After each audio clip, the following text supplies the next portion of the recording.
Di ajang balap motor Grand Prix, motor pabrikan asal Jepang mendominasi gelar juara dunia.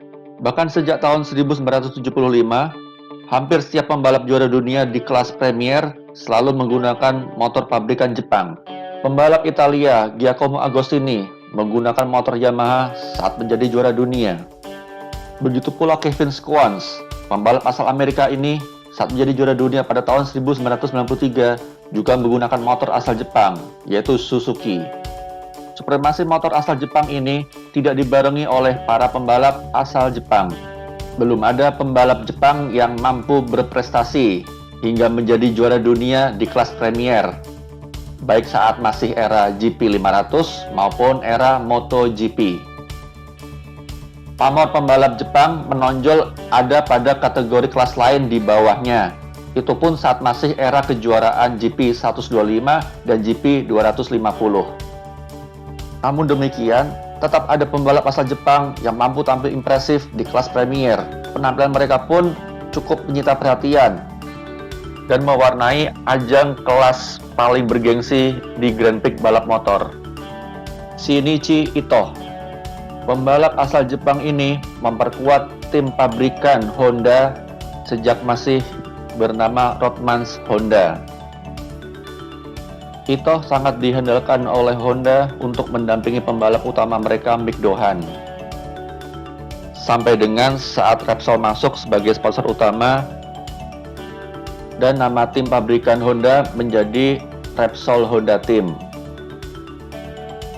Pencapaian prestasi Ito tertinggi adalah pada tahun 95 dengan menempati posisi kelima klasemen pembalap.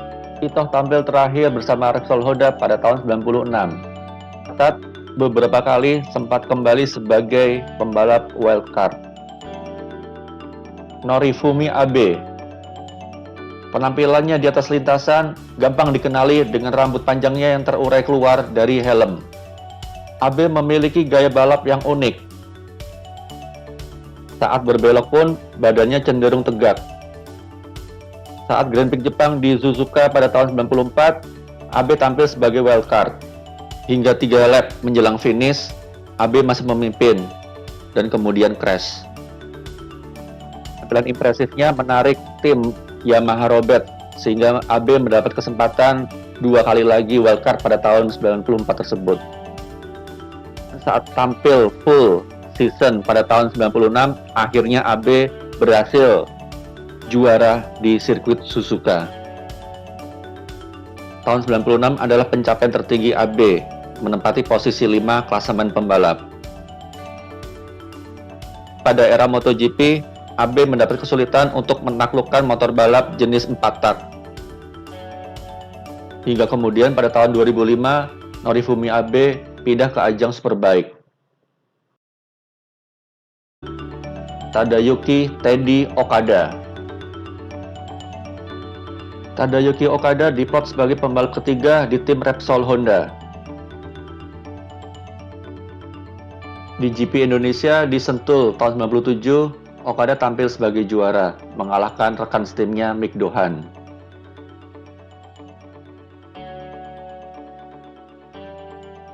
'97 itulah pencapaian tertinggi Okada, yaitu sebagai runner-up klasemen pembalap.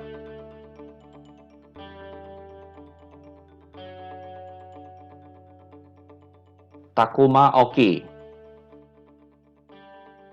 Takuma Oki diplot sebagai pembalap keempat di tim Repsol Honda. Diplot oleh Repsol Honda untuk mengendarai motor NSR 500V. Oki sebelumnya membalap di ajang Superbike. Capaian tertinggi pada tahun 97 adalah pada posisi kelima klasemen. Namun kecelakaan parah pada tahun 98 mengakhiri karirnya, kakinya lumpuh. Tetsuya Harada. Tetsuya Harada adalah juara GP 250 tahun 93. Namun penampilan Harada di kelas Premier tidak sebaik saat tampil di GP 250. Harada hanya menempati posisi ke-10 dalam klasemen pembalap pada musim 99. Tohru Ukawa. Ukawa tampil cukup memukau dan dalam beberapa seri terlihat berani berduel dengan pembalap utama Repsol Honda Team, Valentino Rossi.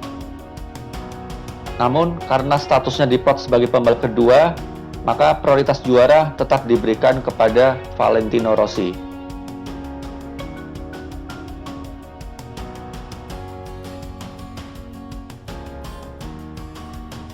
Pencapaian tertingginya adalah menempati posisi klasemen ketiga pada tahun 2002. Pada tahun 2004, Fukawa hanya menjadi test rider dan sesekali tampil sebagai wildcard.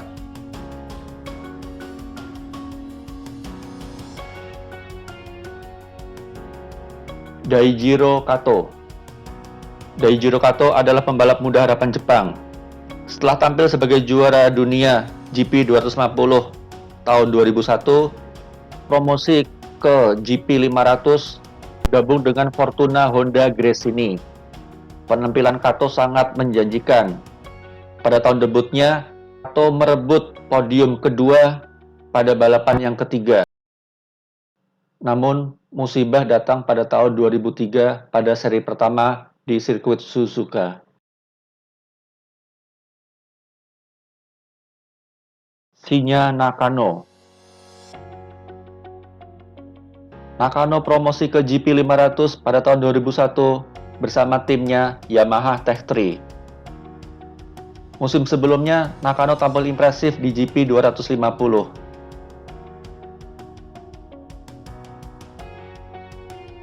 Pada tahun 2001 tersebut, Nakano berada pada posisi kelima klasemen pembalap. Nakano merupakan salah satu pembalap yang pernah memperkuat tim pabrikan Kawasaki. Nakano berhasil membawa Kawasaki meraih podium pertamanya. Tahun 2009, Nakano mengakhiri karirnya di ajang Superbike. Makoto Tamada. Sebelum debut GP 500 bersama tim Pramac, Makoto Tamada sebelumnya tampil di ajang Superbike.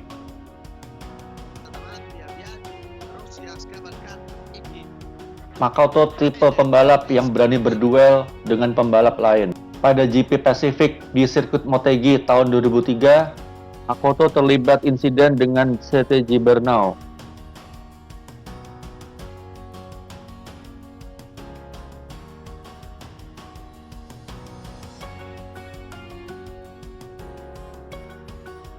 Makoto berhasil meraih podium ketiga, namun akhirnya didiskualifikasi karena insiden tersebut. Pada musim 2004, Makoto Tamada pindah ke tim Camel Honda. Makoto Tamada akhirnya berhasil juara di depan publiknya sendiri di sirkuit Motegi pada tahun 2004 tersebut, dan menjadi satu-satunya pembalap Jepang yang menang di seri Grand Prix Premier di sirkuit Motegi sampai dengan saat ini.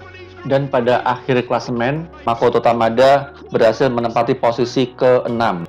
Pada tahun 2008, Makoto Tamada kembali ke ajang Superbike dan mengakhiri karirnya di ajang Superbike.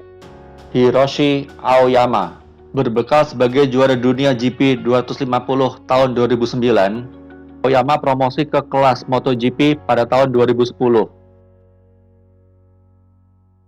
Secara umum, penampilan Aoyama tidak begitu berkesan pada kelas MotoGP. Namun, Honda tetap menaruh kepercayaan kepada Aoyama dan sesekali menjadi pembalap pengganti di tim Repsol Honda Team.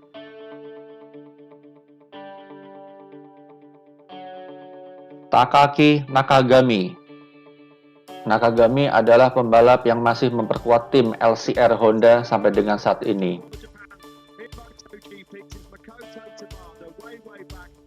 Pencapaian tertinggi Nakagami hanyalah posisi ke-10 MotoGP tahun 2020. Sungguh pun demikian, Jepang masih terus melakukan pembinaan dan pembibitan pembalap sejak usia dini. Di antaranya melalui ajang Idemitsu Asia Talent Cup, di mana pembalap muda Jepang Taiyo Furusato menyapu bersih semua posisi pertama pada seri tahun 2021. Tujuannya jelas, agar kemenangan Makoto Tamada di sirkuit Motegi tahun 2004 bukanlah kemenangan terakhir pembalap Jepang di ajang Grand Prix kelas Premier. Bagaimana pendapat Sobat Story? Silahkan ketik komen setelah menonton video ini.